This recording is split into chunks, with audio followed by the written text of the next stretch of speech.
Hello everyone, તો આજના વિડીયોમાં આપણે ઇતિહાસના પ્રશ્નોની થીમ જે છે તેના ઉપર ચર્ચા કરીશું. અને આમાં જેટલા પણ જે થીમ જે છે તેમાંથી વારંવાર જીપીએસસી દ્વારા જે છે પ્રશ્નો પૂછાતા હોય છે. આ સિવાય બંધારણ અને અર્થતંત્ર જે છે તેમની થીમ પણ આપણી ચેનલ ઉપર તમે જોઈ શકો છો. તેમજ ડીવાયએસઓની જે સ્ટ્રેટેજી જે છે એ પણ આપણી ચેનલ ઉપર તેનો વિડીયો આપેલો છે, તો એ પણ તમે જોઈ શકો છો. તો આપણે આજના વિડીયોની શરૂઆત કરીએ.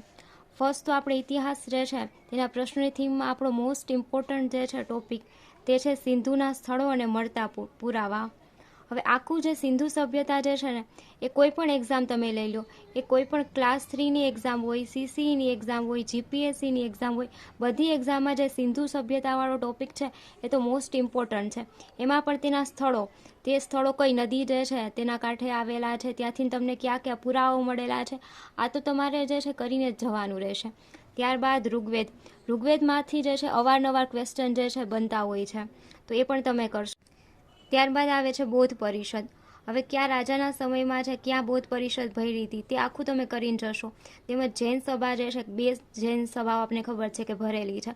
તેમજ આ બંને ધર્મ બંને વચ્ચે જે પણ તફાવત છે ને એ પણ તમે કરીને જશો. ઘણીવાર જે છે તે લોકો વિધાનમાં એવા ક્વેશ્ચન પણ પૂછી લેશે તમારી સમજ જે છે જાણવા માટે. એટલે બૌદ્ધ અને જૈન ધર્મ વિશે તમે કરીને જાશો અને તેમને બંને વચ્ચે તફાવત શું છે એ પણ તમે કરીને જશો. હવે કોઈ પણ પુસ્તક છે, બરોબર છે, એના રચયિતા કોણ છે એ પણ કરીને જવાના. અવારનવાર આવા ક્વેશ્ચન પણ જે છે જીપીએસસી પૂછતી હોય છે. તેમજ વંશ, તેમની રાજધાની. આમ તો તમે આખા વંશ કરીને જશો, પરંતુ તમારે વંશ અને તેની રાજધાની જે છે તેની સ્થાપના કેવી રીતને થઈ, તે યુદ્ધ દ્વારા તેઓએ જીતી કે કેવી રીતના કરેલી છે તે પણ તમે કરીને જશો. વંશમાં તમે ગુજરાત જે છે તેના વિશે ચર્ચા કરો તો ગુજરાતમાંથી મૈત્રક વંશ જે છે તે ઇમ્પોર્ટન્ટ છે. ત્યારબાદ સોલંકી વંશ જે છે તે પણ ઇમ્પોર્ટન્ટ છે.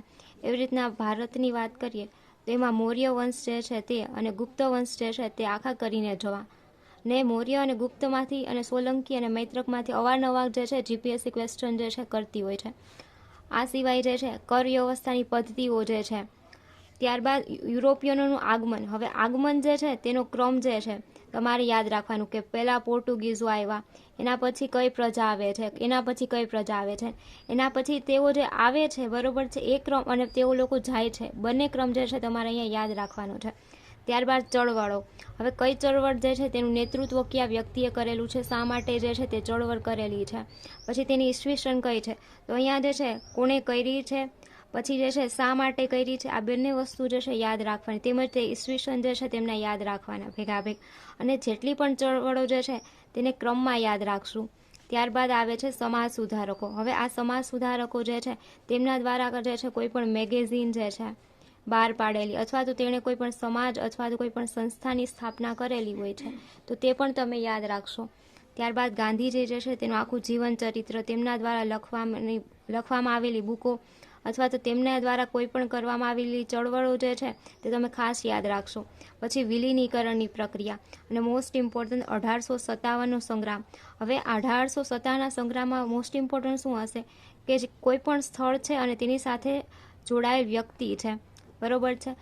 તો આ બધું જે છે આપણા માટે ખાસ જે છે યાદ રાખવાના મુદ્દાઓ છે. આશા રાખું છું આ વિડીયો જે છે તમારા માટે હેલ્પફુલ થયો હશે.